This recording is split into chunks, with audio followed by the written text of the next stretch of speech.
नमस्कार विद्यार्थी मित्रांनो, मी अवंतिका ग्लोबल ऑनलाईन मराठी क्लासेसमध्ये पुन्हा एकदा आपलं स्वागत आहे. विद्यार्थी मित्रांनो, आपण महाराष्ट्र सेट परीक्षा 2026 याकरिता आपण प्रिपरेशन करीत आहोत, जी येत्या जून महिन्यात हे एक्झाम होणार आहे. लायब्ररी अँड इन्फॉर्मेशन सायन्स हा विषय आपण अभ्यासित आहोत. मागच्या क्लासमध्ये आपण युनिट 3 मधलं सेकंडरी इन्फॉर्मेशन सोर्स याचा पार्ट 1 बघितला होता, ज्यात डिक्शनरी, तुमचे एन्सायक्लोपीडियाज, बिब्लिओग्राफी अशा काही सेकंडरी इन्फॉर्मेशन सोर्स चा समावेश त्यामध्ये होता.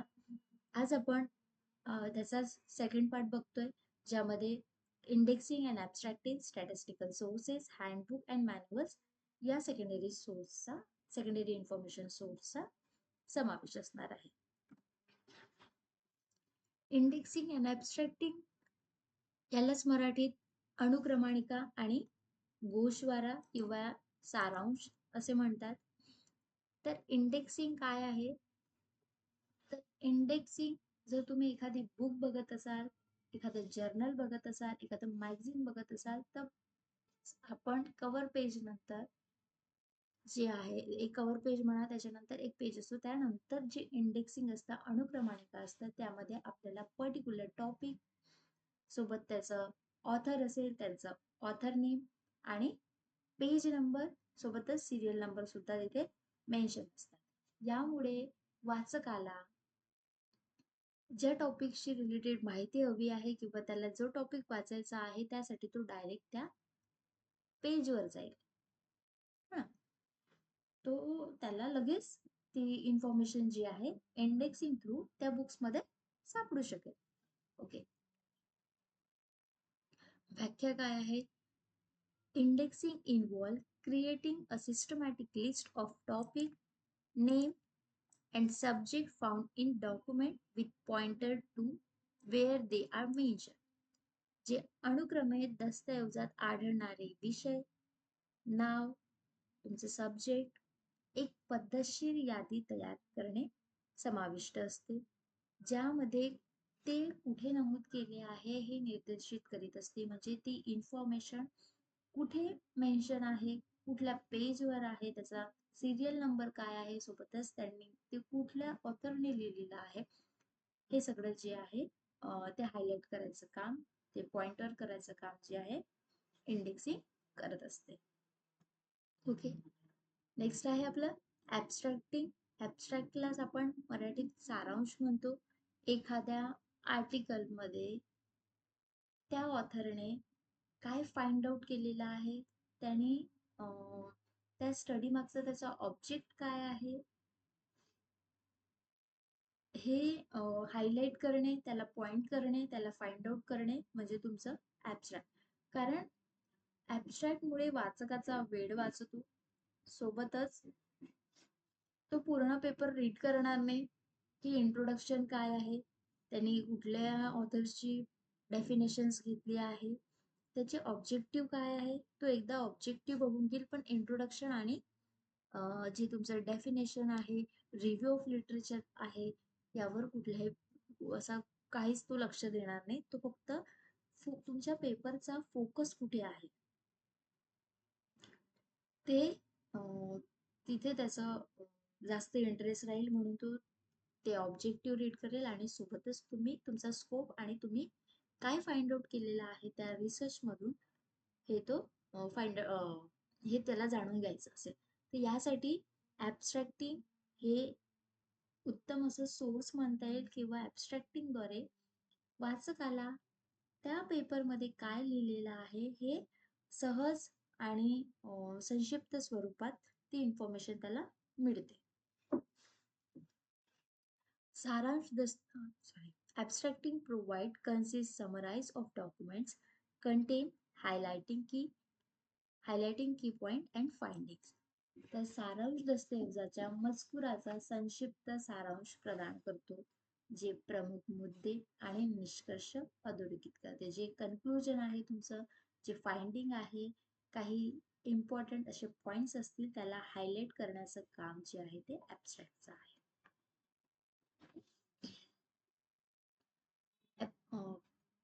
इंडेक्सिंग आणि ॲब्स्ट्रॅक्टचे टाइप्स बघून घेणार आहोत आपण. तर त्यातलं पहिलं टाइप्स आहे इंडेक्सिंग सर्व्हिसेस अनुक्रमाणिका सेवा, create index for journal, book and other document to help user find specific information. Indexing सर्व्हिसद्वारे इंडेक्सिंग अनुक्रमाणिका सेवाद्वारे वापरकर्त्याला विशिष्ट माहिती एक पर्टिक्युलर इन्फॉर्मेशन शोधण्यासाठी एक स्पेसिफिक इन्फॉर्मेशन शोधण्यासाठी इंडेक्सिंग काय आहे मदत करते. त्यात जर्नल असू दे, तुमचं पुस्तक असू दे किंवा कुठलेही इतर डॉक्युमेंट्स असू दे. एक्झाम्पल म्हणून त्यांनी इंडेक्स मेडिकल घेतलेला आहे. And extensive index of medical literature, जे वैद्यकीय क्षेत्राचा एक विस्तृत निर्देशांक म्हणून हे साहित्य आहे मेडिकल लिटरेचर. दुसरा आहे आपला ॲब्स्ट्रॅक्टिंग सर्व्हिस. ॲब्स्ट्रॅक्टिंग सर्व्हिसला मराठीत सारांश सेवा. Provide summarise of article, book and other document, making it easier to understand the main points. जे ॲब्स्ट्रॅक्ट आहे, सारांश आहे, हे पुस्तके, लेख किंवा त्याचं जे सारांश आहे ते प्रदान करीत असते. मग त्यामध्ये तुमचं कागदपत्रे, इतर कागदपत्रे, ज्यामुळे मुख्य मुद्दे जे इम्पॉर्टंट पॉइंट्स आहेत, मेन पॉइंट आहे, प्रमुख मुद्दे आहेत ते समजणे सोपे होते. फॉर एक्झाम्पल म्हणून त्यांनी chemical abstract service offer abstract to chemical literature world wide. जगभरातील रासायनिक साहित्याचे ॲब्स्ट्रॅक्ट ऑफर करीत असते. हे जे केमिकल ॲब्स्ट्रॅक्ट सर्व्हिस आहे म्हणजे केमिकल फील्डशी रिलेटेड त्याला माहिती घेऊन घ्यायची पाहिजे असेल, मग तो बुकद्वारे असू द्या, आर्टिकलद्वारे असू द्या, तो त्याचा आधी ॲब्स्ट्रॅक्ट रीड करणार आणि ते ॲब्स्ट्रॅक्ट जे आहे ते केमिकल ॲब्स्ट्रॅक्ट सर्व्हिस हे प्रोव्हाइड करणार. इंडेक्सिंग आणि ॲब्स्ट्रॅक्टचा रिसर्च मध्ये काय इम्पॉर्टन्स आहे? Important in research. So first is quick location. जलद स्थान. Facilitate the quick location of specific information within documents. कागदपत्रामधील विशिष्ट माहितीचे जलद स्थान सुलभ करीत असते. म्हणजेच जे आधी सांगितलं की जसं पुस्तक असू दे, तुमचे जर्नल असू दे किंवा मॅगझिन असू दे, एखाद्या वाचकाला स्पेसिफिक इन्फॉर्मेशन पाहिजे असेल, एखादा लेख वाचायचा असेल तर त्या इंडेक्स मध्ये फाइंड आउट करेल आणि लगेच त्या पेजवर जाऊन त्याला ती इन्फॉर्मेशन जी आहे ती तंतोतंत त्याला मिळेल. त्याला आपण म्हणतोय क्विक लोकेशन. नेक्स्ट आहे कंटेन ओव्हरव्ह्यू, सामग्रीचा आढावा. Provide overviews of research article and papers, saving time for researcher. जे संशोधक आहे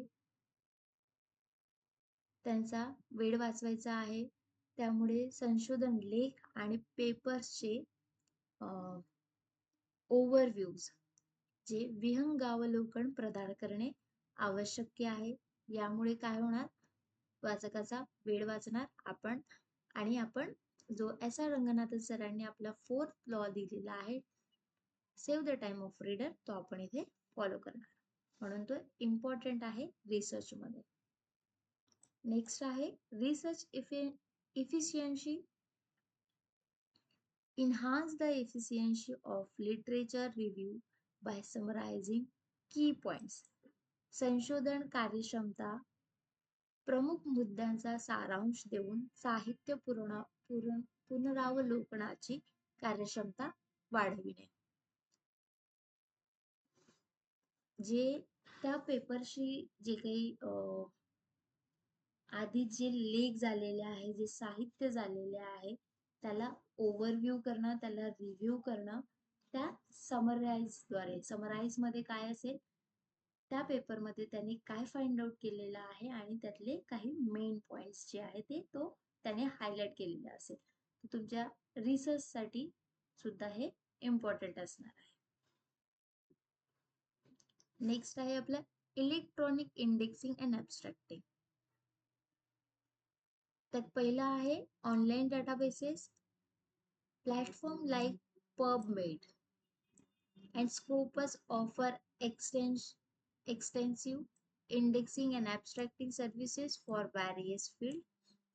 जे पबमेड आणि स्कोपस आहे यासारखे प्लॅटफॉर्म विविध क्षेत्रासाठी व्यापक अनुक्रमणिका आणि अमूर्त सेवा प्रदान करीत असतात. पबमेडवर कधी कधी तुम्हाला फुल फॉर्म विचारून घेतात आणि ती कुठली सर्व्हिस प्रोव्हाइड करतायत ते सुद्धा. Okay, so abstracting services procused dissertation and thesis provided abstract of academic research, making it easier to identify relevant studies. जे प्रोकिस्ट आहे ते डेझर्टेशन आणि थेसिस म्हणजे तुमचं प्रबंध आणि शोधप्रबंध शैक्षणिक संशोधनाचे ॲब्स्ट्रॅक्ट प्रदान करीत असते. जे अकॅडमिक रिसर्च आहे त्यांनी जे सारांश लिहिलेला आहे त्याचं जे ॲब्स्ट्रॅक्ट आहे ते प्रोव्हाइड करण्याचं काम जे आहे ते प्रोक्युस्ट आहे. हे it make it easier to identify relevant study, ज्यामुळे संबंधित अभ्यास जो आहे तो ओळखणे काय होते सोपे होते प्रोक्युसद्वारे. Okay, important points.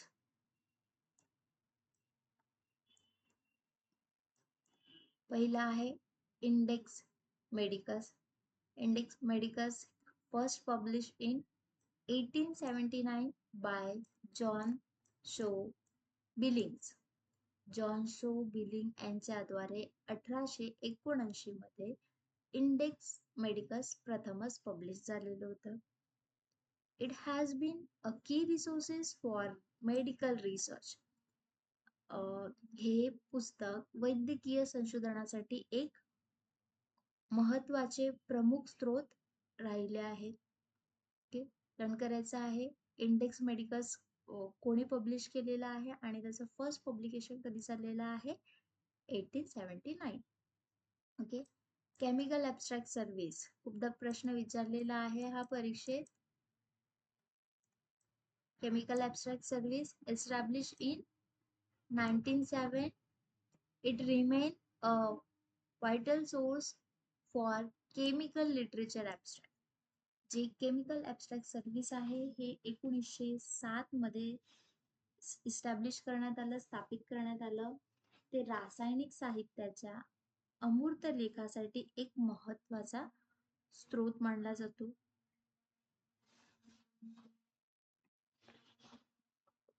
Statistical source काय आहे? स्टॅटिस्टिकल सोर्सलाच आपण सांख्यिकी सोर्स सोबतच आकडेवारी सोर्स सुद्धा म्हणू शकतो.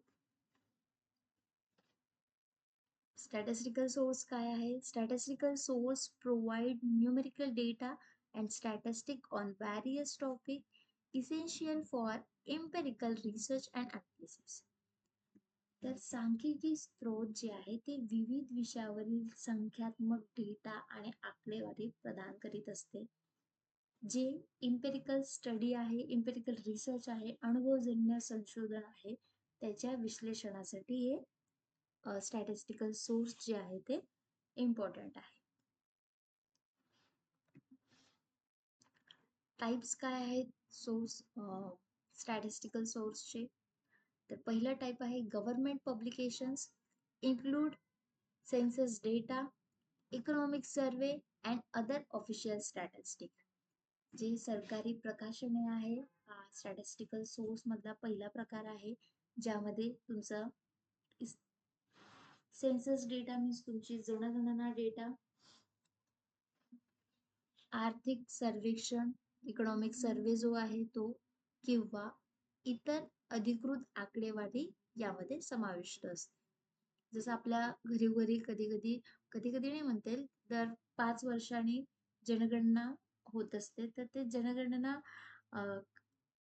जनगणनेचं ॲनालिसिस करण्यासाठी या स्टॅटिस्टिकल सोर्सचा ते वापर करीत असतात. जे काही सर्वे होतात जे इकॉनॉमिकली असतात त्यासाठी सुद्धा स्टॅटिस्टिकल सोर्सचा वापर केला जातो. For example census of data, जे भारताची जनगणना, प्रोव्हाइड कॉम्प्रिहेन्सिव्ह डेमोग्राफिक डेटा, व्यापक लोकसंख्याशास्त्रीय डेटा प्रदान करीत असते. Census of India. नेक्स्ट आहे आपल्या इंटरनॅशनल ऑर्गनायझेशन, जे आंतरराष्ट्रीय संस्था आहे.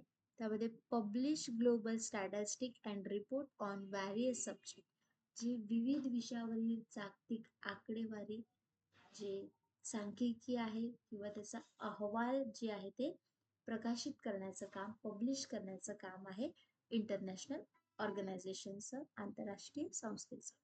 फॉर एक्झाम्पल म्हणून त्यांनी reports from the world bank and IMF, जागतिक बँक आणि IFL चे त्यांनी रिपोर्ट्स हे इंटरनॅशनल ऑर्गनायझेशनचं एक्झाम्पल सांगितलं आहे. स्टॅटिस्टिकल सोर्सचं इम्पॉर्टन्स काय आहे रिसर्चमध्ये? तर पहिला आहे empirical data, provide empirical data for research and analysis. जे अनुभवजन्य डेटा आहे तो संशोधन आणि विश्लेषणासाठी अनुभवजन्य डेटा प्रदान करीत असतो. एम्पिरिकल डेटा जो आहे तो प्रोव्हाइड होत असतो यांच्याद्वारे. नेक्स्ट आहे इकॉनॉमिक अँड सोशल स्टडी, जे आर्थिक आणि सामाजिक अभ्यास, essential for studies in economics, sociology and demography. या अभ्यासासाठी आवश्यक अर्थशास्त्र, समाजशास्त्र आणि लोकसंख्याशास्त्र जे आहे हे इकॉनॉमिक अँड सोशल स्टडीसाठी इम्पॉर्टंट आहे. नेक्स्ट आहे आपलं पॉलिसी मेकिंग. एखादी पॉलिसी तयार करणे, पॉलिसी ठरविणे, पॉलिसी क्रिएट करणे, धोरण ठरवणे. Aid in inform decision making and policy formulation, माहितीपूर्ण निर्णय घेण्यास आणि धोरण तयार करण्यास सुद्धा स्टॅटिस्टिकल सोर्स जे आहे ते इम्पॉर्टंट रोल प्ले करीत असते इन रिसर्च. नेक्स्ट आहे आपलं इलेक्ट्रॉनिक स्टॅटिस्टिक सोर्स. इलेक्ट्रॉनिक सांख्यिकी स्त्रोत त्याला मराठीत म्हटलेलं आहे. त्यातलं पहिलं आहे online databases, platform like the Indian government's national data sharing and accessibility policies. Full form लक्षात घेऊन घ्या. National data and sharing, national data sharing and accessibility policy and world bank open data offer extensive statistical information. जे online databases आहे भारत सरकारच्या प्लॅटफॉर्मवर राष्ट्रीय data sharing आणि ॲब्स्ट्रॅक्टिव्ह policy आहे. सोबतच जागतिक बँक ओपन डेटा ही विस्तृत सांख्यिकीय माहिती प्रोव्हाइड करीत असतात. डिजिटल रिपॉझिटरीज काय आहेत? UN data provide access to a wide range of international statistics. UN data हा आंतरराष्ट्रीय सांख्यिकीचा विस्तृत श्रेणीमध्ये प्रवेश प्रदान करीत असते.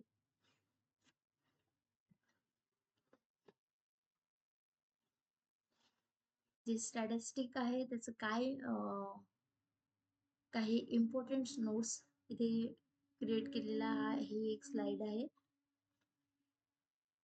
ओके, त्यातलं सेन्सेस ऑफ इंडिया, लोकसंख्या, भारताची लोकसंख्या किंवा भारताची जनगणना आपण म्हणू शकतो त्याला. Conduct every 10 years since 1871. It is a critical source of demographic data. 1871 पासून दर 10 वर्षांनी केली जाणारी ही लोकसंख्याशास्त्रीय डेटाचा एक महत्वाचा स्रोत आहे. World bank open data launched in 2010. It offers free access to global development data, aiding researchers worldwide. जागतिक बँकेचा खुला डेटा आपण याला मराठीत म्हणू, जो की 2010 मध्ये सुरू झालेला आहे हा डेटा जो आहे तो जागतिक विकास डेटामध्ये मोफत प्रवेश देत असतो, ज्यामुळे जगभरातील संशोधकांना मदत होत असते. हँडबुक अँड मॅन्युअल्स काय आहेत? हँडबुक अँड मॅन्युअल्स हस्तपुस्तके, हस्तलिखित पुस्तके आपण म्हणू शकतो. हस्तलिखित पुस्तके आणि handbooks provide concise information and guideline on specific subject. जे हस्तपुस्तके आहे ते विशिष्ट विषयावर संक्षिप्त माहिती आणि मार्गदर्शन तत्वे जे आहे ते प्रदान करीत असते. While manuals offer detailed instruction and procedure for performing tasks or using equipment.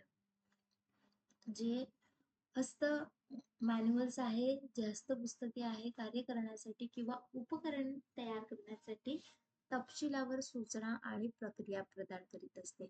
तुमचं जे काही इन्स्ट्रक्शन्स आहेत, जे काही प्रोसेस आहे, प्रक्रिया आहे, त्याला तयार करण्यासाठी उपकरण वापरण्यासाठी हे गाईड करीत असते, सूचना किंवा प्रक्रिया देत असते. हँडबुक्स अँड मॅन्युअल्सचे टाइप्स काय आहेत? तर त्यातला पहिला टाइप आहे टेक्निकल हँडबुक्स, यालाच मराठीत तांत्रिक हस्तपुस्तके म्हणून. Content details information and guideline for technical field like engineering and medicine. रसायनशास्त्र आणि भौतिकशास्त्राचे हँडबुक म्हणून जे रसायनशास्त्र आणि भौतिकशास्त्रासाठी हा एक संदर्भ, व्यापक संदर्भ आहे, ज्यामध्ये सॉरी मी एक्झाम्पल सांगितले तुम्हाला. जे इंजिनिअरिंग आणि मेडिसिन, जे वैद्यकीय शास्त्र आहे, या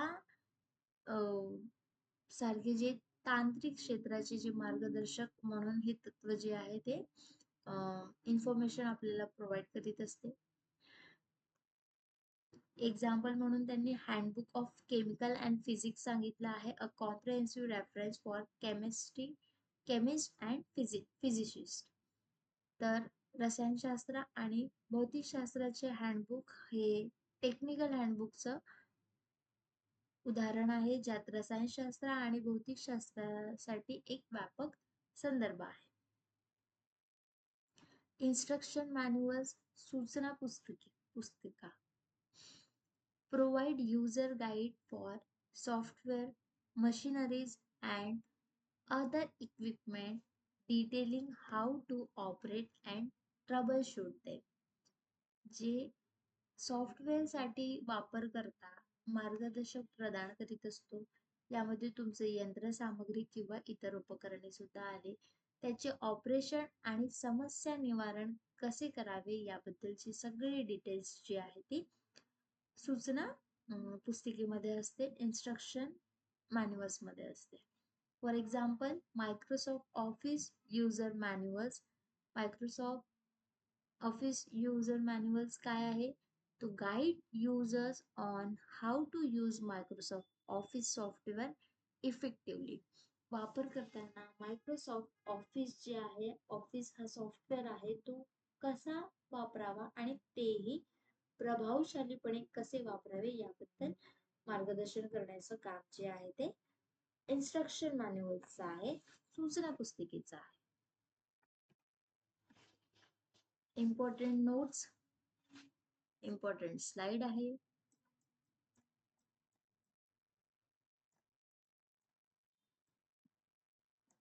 handbook of chemistry and physics. जे हँडबुक आणि केमिस्ट्री ऑफ फिजिक्स आहे ते first publish in 1913. It is a trusted resources for scientists and engineers. जे handbook of chemistry and physics हे जे बुक आहे ते पहिल्यांदाच, हँडबुक्स आहे ते पहिल्यांदाच पब्लिश झालं होतं 1913 मध्ये. हे शास्त्रज्ञ आणि जे इंजिनियर्स आहेत, अभियंता जे आहेत त्यांच्यासाठी एक विश्वासार्ह स्रोत आहे. ट्रस्टेड असं रिसोर्सेस आहे.